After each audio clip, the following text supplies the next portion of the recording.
according to the time ibi tí a wà káàkiri àgbáyé.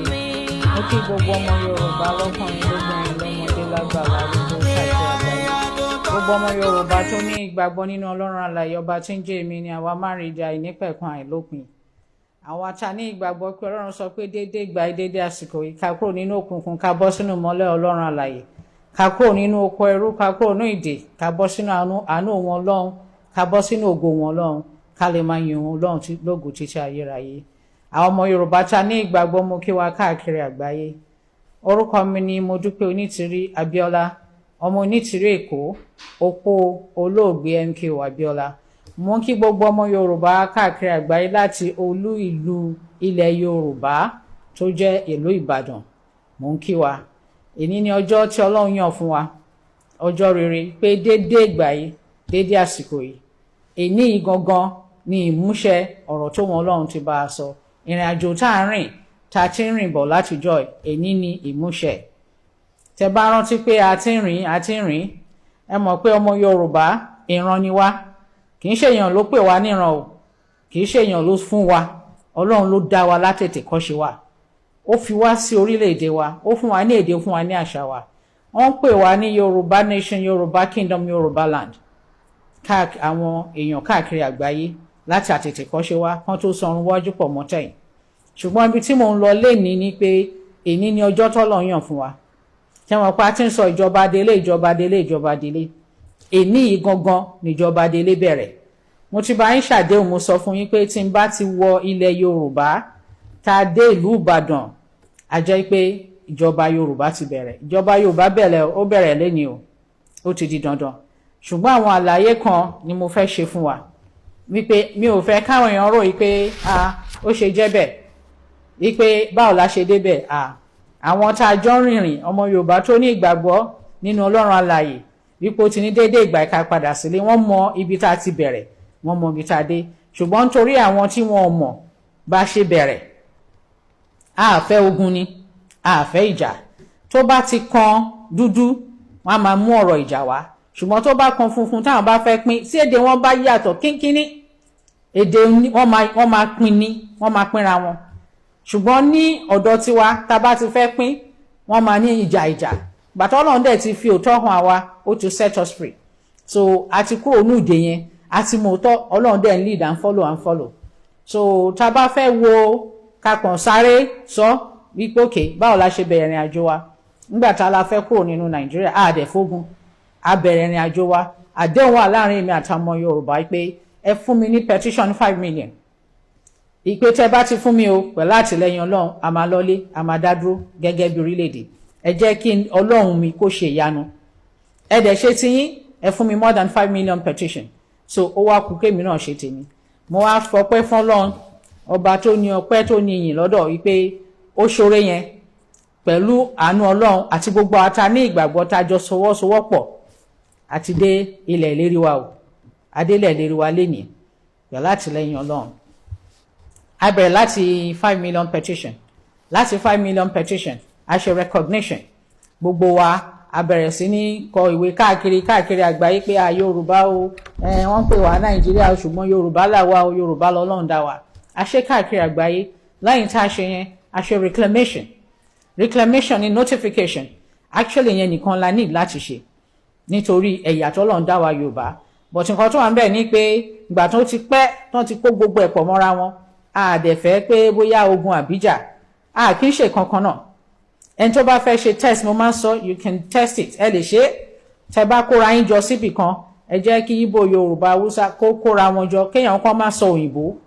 Tẹ́ ẹ bá ti sọ òyìnbó oníkàkùn máa lọ́lẹ̀ ẹ̀ because àárín gbọ́ra wa, Ọlọ́run ló ṣe bẹ́ẹ̀. So orílẹ̀-èdè náà, èdè náà fi ń júwe orílẹ̀-èdè, èdè náà fi ń júwe orílẹ̀-èdè. But Nigeria wọn ò fi èdè júwe orílẹ̀-èdè because oko ẹrú sì ni. Oko ẹrú ni. So ńgbà tó Ọlọ́run dẹ̀ ti ní ká kúrò lóko ẹrú, àwa padà sí ìran tiwa. So reclamation tá a ṣe, a notify gbogbo àwọn tó jẹ́ governors ilẹ̀ Yorùbá, gbogbo àwọn speakers wọn assembly wọn gbọ́n la notify wípé a fẹ́ gba nǹkan tó jẹ́ tiwa, ogún wa, àwọn baba ńlá wa fẹ́ gbà nǹkan tó jẹ́ tiwa. A notify wọn, a notify president. Gbogbo bá ṣe ń gbé ìgbésẹ̀ lóríṣiríṣi tá à ń ṣe là ń sọ káàkiri àgbáyé o. Gbogbo àgbáyé ló mọ̀, ọ̀run mọ̀, ayé mọ̀.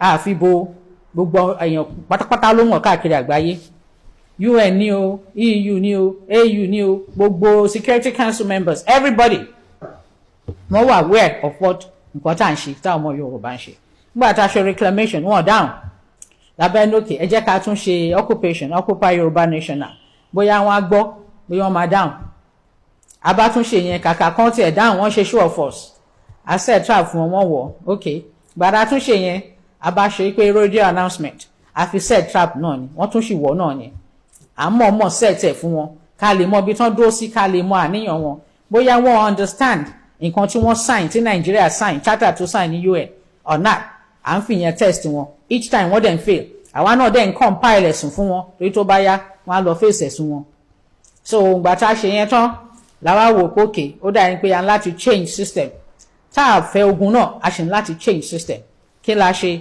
a bá bẹ̀rẹ̀ fundraising to defend sovereign Yoruba land a bá bẹ̀rẹ̀ fundraising yẹn là ń ṣe títí àwọn èèyàn kan rò pé owó èyí tí mò ń bá yín sọ̀rọ̀ kì í ṣe pé owó yẹn pé ṣùgbọ́n Ọlọ́run ṣe ìyanu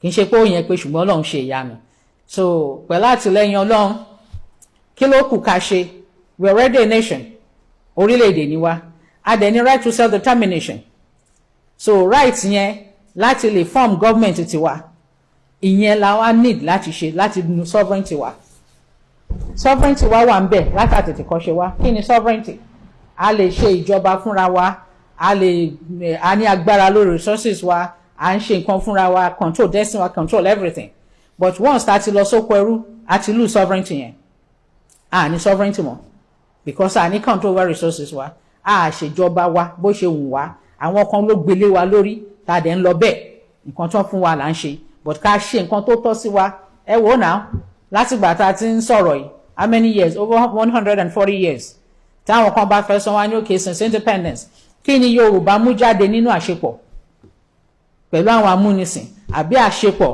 pẹ̀lú ìlú míì tán kó pọ̀ ní Nàìjíríà kò sí kàkà yẹn ó ń bàjẹ́ sí ni àdẹ̀ lè parun tán torí wọ́n nǹkan tó fẹ́ ṣe ni pé kán pa everybody run kán gbalẹ̀ gbogbo everybody wọn dẹ̀ lè gbalẹ̀ ọmọ Yorùbá Ọlọ́run ló fún wa nílẹ̀ wa táyé máa fi parẹ́ ẹnikẹ́ni ò lè gbalẹ̀ ọmọ Yorùbá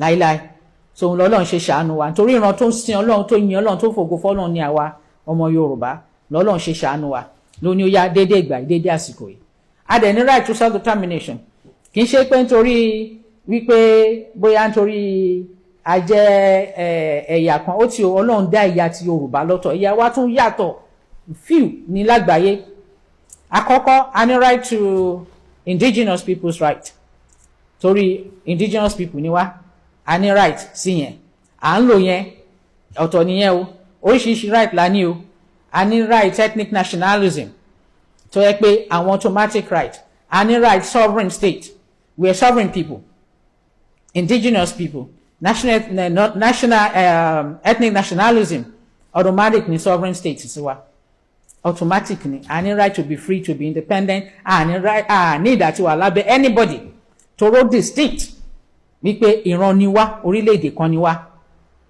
so a dẹ̀ ń continue bẹ́ẹ̀ yẹn bá ṣe wà nìyẹn Ọlọ́run dẹ̀ ṣe ìyanu so yẹn mo fẹ́ kẹ́ mọ̀ so ní èní yìí for the fact pé a ti bẹ̀rẹ̀ sovereignty wa ìjọba adélé bẹ̀rẹ̀ ní èní pẹ̀lú àtìlẹ́yìn Ọlọ́run torí sovereign people ni wá sovereign state ni wá a ti bẹ̀rẹ̀ sovereignty wa so ẹnikẹ́ni ò lè wá láti sọ pé òun tún control àbóyé òun dominate wa kò sí yẹn mọ́ kò sí nǹkan tó ń jọ bẹ́ẹ̀ mọ́. àwa indigenous Yoruba people mo máa ń pè wá ní IYP sovereign people ni wá a ní right a ní ìdàtiwà lábẹ́ anybody but because of the amalgamation ó dẹ̀ ti expire ní 2014 and by the special grace of God a ti ṣe declaration November 20, 2022 láti ṣe declaration Ọlọ́run dẹ̀ ti ṣe ìyanu but gbogbo àwọn ọ̀tanulé gbogbo oríṣiríṣi la ṣáà ń fọgbọ́gbọ́n ṣe pẹ̀lú election Nigeria a fẹ́ any conflict pẹ̀lú wọn because a mọ̀ pé wọ́n exercise right wọn